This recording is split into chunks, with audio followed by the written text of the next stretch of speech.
España y el buen vivir. La gran sorpresa política de España se llama Podemos, un partido político que comenzó como un movimiento principalmente de jóvenes, que cansados de los partidos tradicionales, propone una alternativa inspirada en gran parte en los movimientos progresistas de América Latina. Para Rafael Mayoral, secretario de Relación de la Sociedad Civil y Movimientos Sociales de Podemos, ganador del Premio Defensores de Derechos, otorgado por Periodismo Humano, hay que repensar la forma de vivir, ya que estamos destruyendo la naturaleza. Una exhortación coincidente a una ecología humana propuesta por el Papa Francisco. Que de lo que se trata es de repensar el paradigma, de repensar el derecho a vivir bien. Creemos que eso es uno de los elementos esenciales que hay que superar el reino de las mercancías y empezar a plantearnos cómo los seres humanos pueden alcanzar la felicidad precisamente respetando el entorno en el que se encuentran, superando las lógicas de desarrollo que hemos tenido hasta ahora y poniendo en el centro a las personas y el entorno en el que se encuentran. Porque el mundo tiene unos recursos finitos y la lógica de destrucción del planeta no puede continuar y hay que repensar las maneras en las cuales los seres humanos pueden vivir bien, y para poder vivir bien los seres humanos tienen que entender que forman parte de la naturaleza, son una parte y tienen el deber de protegerla. Luis García Montero en la actualidad es el poeta más leído de España, un prestigioso intelectual y dirigente del partido Izquierda Unida. Él se reconoce como un partidario del buen vivir. Cree que hay que rescatar a la sabiduría ancestral, al amor, a la vida y a la participación comunitaria, que es para Luis García Montero esencia del buen vivir. Pues se trata de recordar los orígenes de la sabiduría, que son su diálogo con la vida. La sabiduría académica que se encierra en sí misma es menos importante en este momento para el ser humano que la experiencia de la vida, la sabiduría del vivir bien, del buen vivir. Esto significa que hay que reivindicar valores humanos por encima del mercantilismo, y esto significa que frente a la economía del abuso, de la competencia, podemos reivindicar la economía del amor, la economía de la comunidad. Una comunidad es imposible si no hay vínculos, y los vínculos son imposibles si no hay cuidados. La gente, cuando aprende que necesita a lo largo de la vida cuidar y ser cuidada, genera vínculos y genera comunidad. Y ese es el saber que nos reconcilia con la vida, y por eso yo soy partidario del buen vivir. 8.000 son los ecuatorianos viviendo en Murcia. Fuimos invitados a su universidad fundada en el siglo XIII por Alfonso X el Sabio. Hoy pertenece al campus de excelencia internacional. En sus 20 facultades se forman más de 30.000 futuros profesionales. Aquí Freddy Ehlers dictó una conferencia donde planteó que el progreso de un país no se puede medir en cifras, sino en el grado de felicidad de sus ciudadanos. Me ha encantado. Creo además que está, aparte de producir muchas emociones, porque evidentemente el hombre también es emoción, es muy afín a lo que yo pienso en concreto de cómo se debe modificar este mundo. O sea que me he sentido muy identificada con lo que dice y muy totalmente de acuerdo. La conferencia muy bien, o sea, yo creo que esto es pionero y es lo mejor que se le podía ocurrir a un gobierno, porque como ha dicho él, no, de nada importa que haya mucho bienestar en la sociedad si la gente no sabe cómo aprovecharlo bien, y el sistema económico de ahora no te enseña eso. Entonces yo creo que sí, que todo el mundo debería escucharlo a este hombre. Me ha gustado mucho, de verdad. Yo soy estudiante brasileña aquí en Murcia y participar de esa interacción de esa globalización de un concepto filosófico tan bueno como es el buen vivir, me agrada mucho, porque me hace pensar que no solo es el medio económico, social que vivimos, sino podemos cambiar ese pensamiento, ¿no? El mensaje que ha transmitido a la gente joven que nos ha querido hacer llegar me parece fundamental, el hecho de que nos ayudemos los unos a los otros, que colaboremos, que participemos, que nos impliquemos. Como bien ha dicho Freddy en su ponencia, la gente joven somos los que tenemos que formar parte de este cambio, y más ahora en este momento, ya que la situación está complicada. Y la verdad venía sin ningún tipo de expectativa, y salgo, vamos, reforzado 100% con todo el mensaje que ha transmitido, las ideas que nos ha aportado y estoy muy contento, de verdad. Bueno, la conferencia ha sido muy brillante. El hecho de hacer pensar a la gente es fundamental en este momento histórico. Recibimos demasiados mensajes, pero no con el respeto y con el cariño y con el hacerte pensar que ha conseguido esta conferencia de Freddy Heller. En ese sentido me parece magistral, me parece que hacen falta muchas experiencias como esta, en las que la gente pueda llevarse a su casa pues algo para meditar, para volver sobre ello y de algún modo pues rectificar la vida, ¿no? O sea, en el buen sentido, ¿no? De quitar aquellas cuestiones que sean más consumistas, ¿verdad? Y apuntarse más al buen vivir en un sentido profundo. El rector de la Universidad de Murcia es doctor en matemáticas. Forma parte del comité científico de la revista de la Real Academia de Ciencias Exactas, Físicas y Naturales de España. Ha realizado ponencias en Austria, Inglaterra y Francia, entre otros países, y dirige tesis doctorales científicas en su universidad. Estas fueron sus palabras sobre el buen vivir.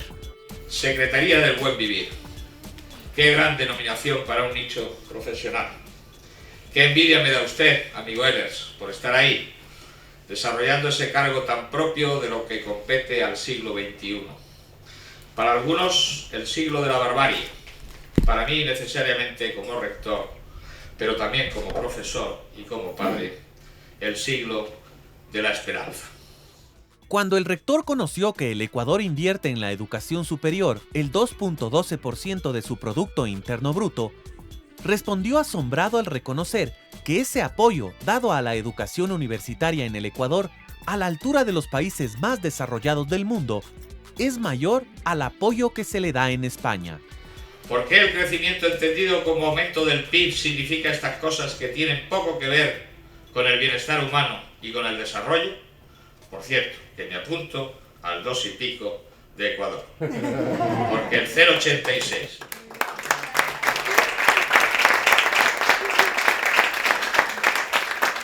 El 0,86 de Murcia es... Prefiero no calificar.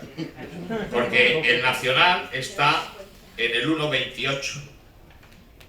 Muy lejos de cifras superiores al 2, que son las cifras de Ecuador y de los países de la OCDE. Llegó un momento en que hasta incluso me planteaba qué era esto de vivir. No funcionaba nada. No funcionaba mi trabajo, no funcionaba la relación con las amistades, no funcionaba la relación con la pareja, no funcionaba la relación con la familia, no funcionaba nada. Ahora es divertido y es, aunque parezca cursi, es mágico.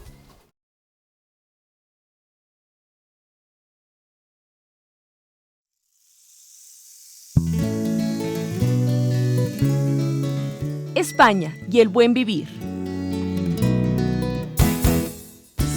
En la misma Murcia visitamos Lorca, la tercera ciudad en importancia de la región. Nuestro interés, conocer de primera mano la práctica del silencio. Una experiencia novedosa en un colegio público, donde uno de sus objetivos es el trabajo en valores para la formación integral de los estudiantes. Se trata del colegio público La Virgen de las Huertas. La profesora Elena Flores es quien dirige un momento de silencio en las aulas escolares. Los chicos dicen que la práctica del silencio les ayuda. Si sigo haciendo los minutos de silencio como me ha enseñado mi maestra Elena, pues yo me veo una persona más positiva para cuando afronte cosas de la vida cotidiana. Antes, los niños eran los nerviosos. Hoy incluso algunos recomiendan a sus padres tomar la vida con calma. Hasta incluso a lo mejor luego llego del trabajo, mejor llego, va a echar los deberes, y luego no te alteres, relájate, vamos. Momentos de silencio antes de hacer las tareas. Yo esto lo he notado bastante en mi casa. Él es una persona que es muy nervioso. Muchas veces me ha dicho, a lo mejor para ponerse a hacer deberes, y dice, déjame un momento que voy a relajarme y lo tengo que dejar un rato, apagar la tele. ¿Para qué entonces sirve la práctica del silencio según las madres? Muchas veces dice, mamá, voy a relajarme, se relaja un poquito y entonces se pone a hacer los deberes. Esos minutos de silencio sensibilizan a los chicos con sus emociones. Porque veo que él es capaz de reconocer sus emociones y sus sentimientos y darse cuenta cuando tiene que pararse. Algunas mamás realmente se sorprenden del cambio en el comportamiento de sus hijos. Aunque parezca mentira, el cambio de Alejandro ha sido excepcional. Ha sido un niño muy nervioso, muy intranquilo, muy hablador. Hoy día se consigue sentarse, estar tranquilo, prestar atención. Pues yo estoy de acuerdo con mi madre porque algunas veces al principio me sentí inseguro, pero ahora me siento más seguro al hacer las cosas. ¿Y los profesores del colegio qué piensan sobre la práctica del silencio todos los días 10 minutos antes de clases? Intervienen dos cosas, la capacidad de concentración, la tranquilidad con la que afrontan una actividad y luego la relación entre ellos. Hasta incluso a la hora de los juegos los veo más compenetrados, se ayudan mucho más, están más atentos en clase. La verdad que solo le estoy dando un año y yo he notado diferencia. Elena Flores no hubiera puesto en práctica los momentos de silencio con sus alumnos, sin que ella misma no hubiera experimentado un cambio en su interior. Llegó un momento en que hasta incluso me planteaba que era esto de vivir. No funcionaba nada. No funcionaba mi trabajo, no funcionaba la relación con las amistades, no funcionaba la relación con la pareja, no funcionaba la relación con la familia, no funcionaba nada. Está convencida que el sentarse en silencio por un momento todos los días es una buena herramienta para estar en contacto con la capacidad innata de sentirse bien con la vida. Ahora es divertido y es, aunque parezca cursi, es mágico. Cada día me levanto y voy a mi trabajo, que es el mismo, ¿no? Maestra, mi horario, empiezo una hora, termino otra. Pero no siento que esté en una rutina, no siento que esté trabajando.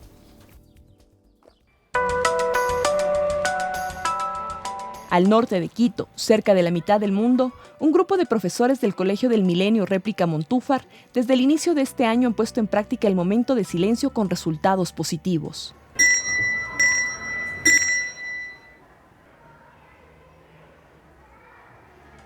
Yo sentí así como tranquilidad, porque como aquí siempre pasan haciendo bulla y así. Me relaja bastante, me siento tranquila, puedo estar en paz. Me siento relajada porque hay silencio, me siento tranquila y en paz. En los niños sí hay un cambio de comportamiento. Todos los días pues, de la semana hemos estado practicando la técnica, tanto en la primera hora de clase como también luego del recreo, para que ellos se sientan bien. Luego usted sabe que vienen del recreo y con eso un poquito se tranquilizan y así nosotros como maestros podemos dar la clase. Yo me siento siempre relajada en esta técnica. Todos tendrían que utilizar esta técnica, por lo menos darse un tiempo para ellos. Yo pienso que esta técnica nos ha servido mucho para, como decir, nosotros tenemos pruebas para no pensar en eso, no estar nerviosos. Con esta práctica del silencio yo en los niños he podido percibir de que han cambiado su conducta, han mejorado dentro de lo que es los valores y dentro del aula. Esta técnica, además de ser responsables, les ha ayudado también a concentrarse. Yo veo grandes beneficios dentro de lo que es las notas también. Por naturaleza, la puesta en práctica del buen vivir se relaciona directamente con el derecho a la educación, a la igualdad de oportunidades, al desarrollo intelectual, científico y a la motivación de dar sentido a las inquietudes espirituales.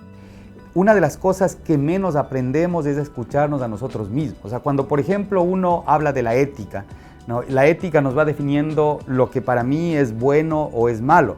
Pero si no me doy tiempo para escucharme, o sea, ¿cómo estoy definiendo mis acciones? Aprender a escucharse cuando le duele algo, saber no que tiene que curar la enfermedad, sino que explorar cuáles son las causas que le están provocando una determinada enfermedad. Una calidad de vida acorde con el disfrute natural de nuestro entorno. Yo no concibo al ser humano como un extraterrestre que fue puesto en la tierra. Yo creo que somos parte de esto que nuestros indígenas dicen la Pachamama. Hay que ir motivando las salidas hacia el contacto con la naturaleza, pero también las salidas hacia el contacto con nosotros y a valorar la diversidad. Y cuando entramos en contacto con lo diferente, creo que nos vamos desarrollando como seres humanos. Unos futuros ciudadanos educados en valores, por seguro contribuirán a un desarrollo sostenible en el país. En la era del conocimiento necesitamos diversos. Y para formar esos diversos necesitamos que los docentes se den cuenta precisamente de eso y que ya no son los transmisores de conocimiento, sino que son los facilitadores. En este mundo, en esta era, lo fundamental son esas capacidades de innovación, no tanto el conocimiento al que uno puede acceder por múltiples vías. Antes era más aburrido, estás ahí todo el rato copiando. Él aquí trabaja, fabrica su conocimiento. Aquí en el San Gabriel nuestros chicos terminan haciendo proyectos multidisciplinarios en las comunidades indígenas que están a casi 4.000 metros. No existe tal derecho a acumular lo que no necesito mientras alguien muere porque le falta lo que necesita. ¿De dónde sale ese derecho? ¿En qué se basa?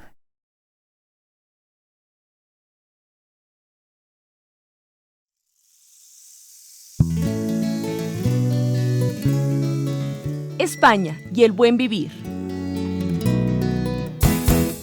En Barcelona, en varios colegios jesuitas, se está haciendo una verdadera revolución educativa. Ya no hay clases tradicionales con maestros que repiten lo mismo todos los años. No hay horarios, no hay materias.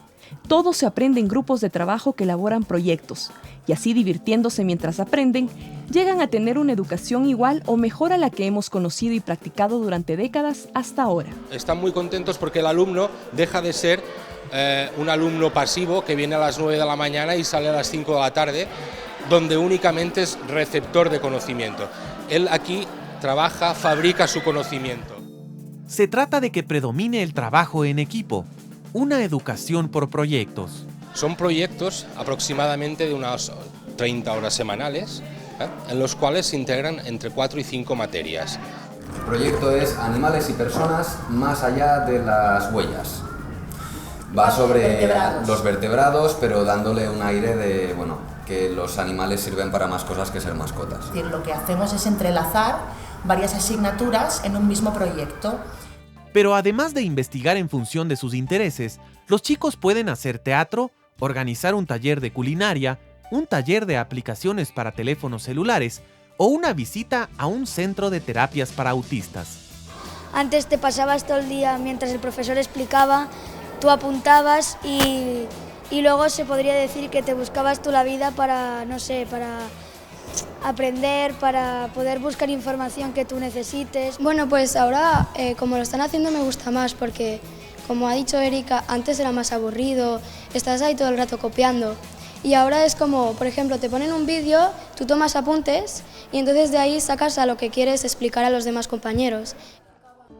Esta nueva y revolucionaria pedagogía está teniendo su eco en nuestro país. El padre Rolando Calle, rector del Colegio San Gabriel de los Jesuitas en Quito, nos explica el porqué de estos cambios. Desde hace 7 años aquí en el Colegio San Gabriel hemos venido caminando en esa dirección. Hemos implementado ya los proyectos multidisciplinarios, que es un paso hacia establecer un currículo integrado por proyectos. Y en estos proyectos multidisciplinarios hemos visto que el chico realmente aprende mucho mejor, se interesa mucho más, no solo cuando ve la correlación entre las diferentes materias, sino cuando ve que todo lo que aprende en el aula le puede servir para su vida. Aquí en el San Gabriel nuestros chicos terminan haciendo proyectos multidisciplinarios en Manabí, en los suburbios de Guayaquil, o en las alturas del Chimborazo, en las comunidades indígenas que están a casi 4.000 metros. Esas experiencias son las que le van a marcar al chico. En Barcelona, capital de Cataluña, en el gobierno catalán, encontramos que se está trabajando en un plan de valores y en temas similares a los propuestos por el buen vivir en Ecuador. Y la esencia de nuestro plan pues son 2 conceptos básicos, ¿no? El bienestar integral y después el bien común, ¿no? Entonces tenemos esta comparativa, ¿no? Pasar de la cultura del hacer o del tener, pues a la cultura del ser y del sentir.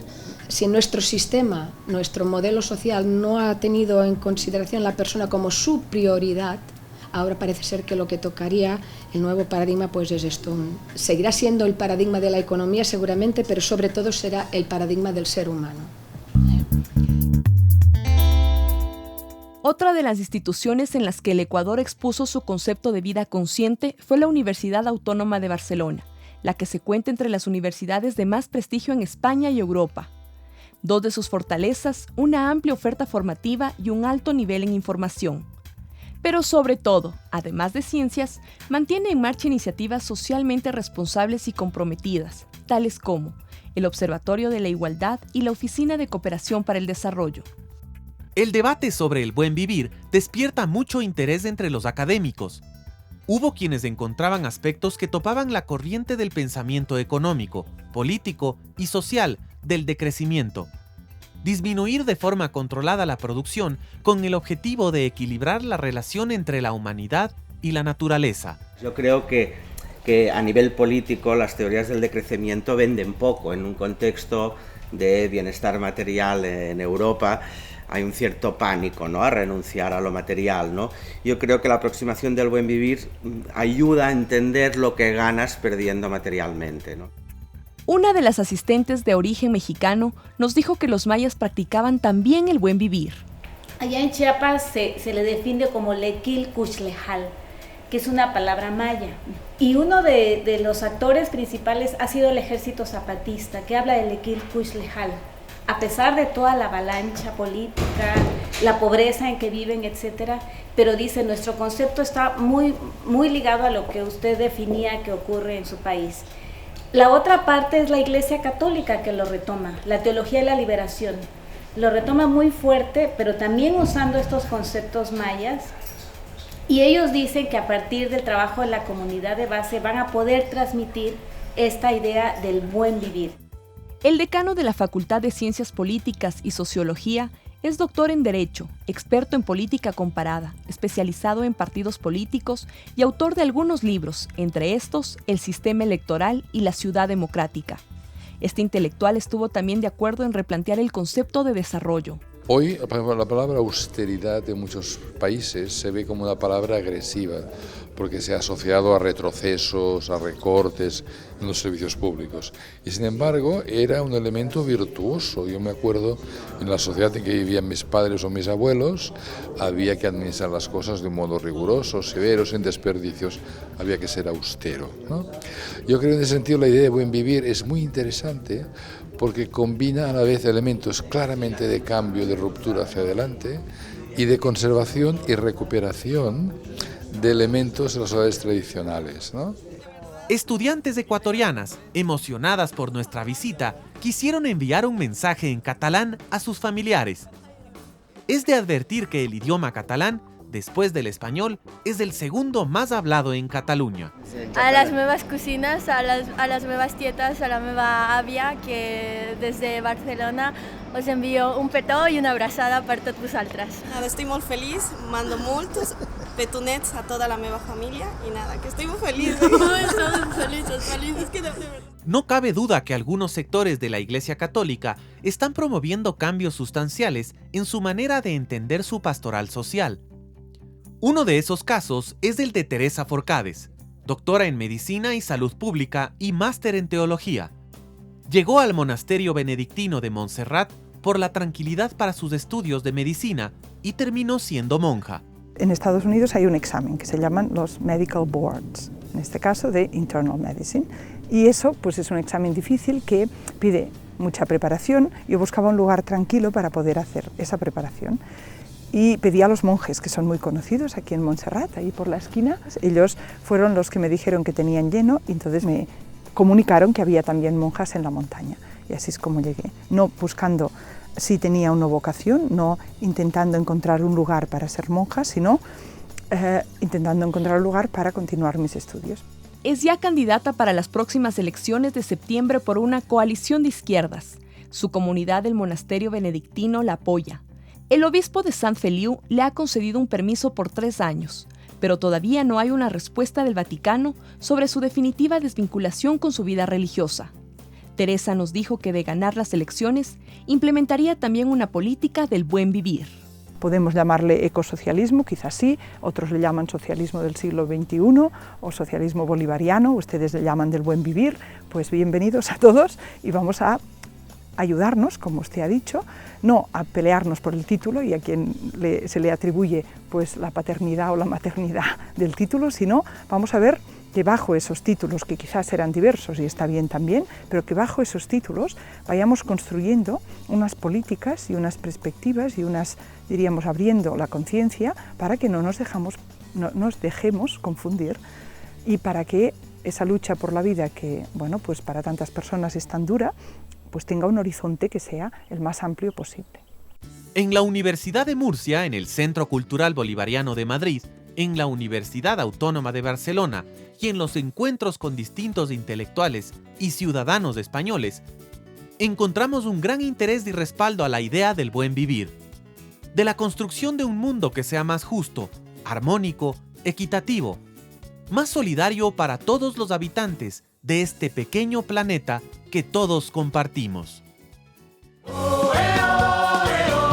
¿Qué te puedo yo decir del buen vivir? ¿Qué dice? Porque está dentro de ti, déjalo salir.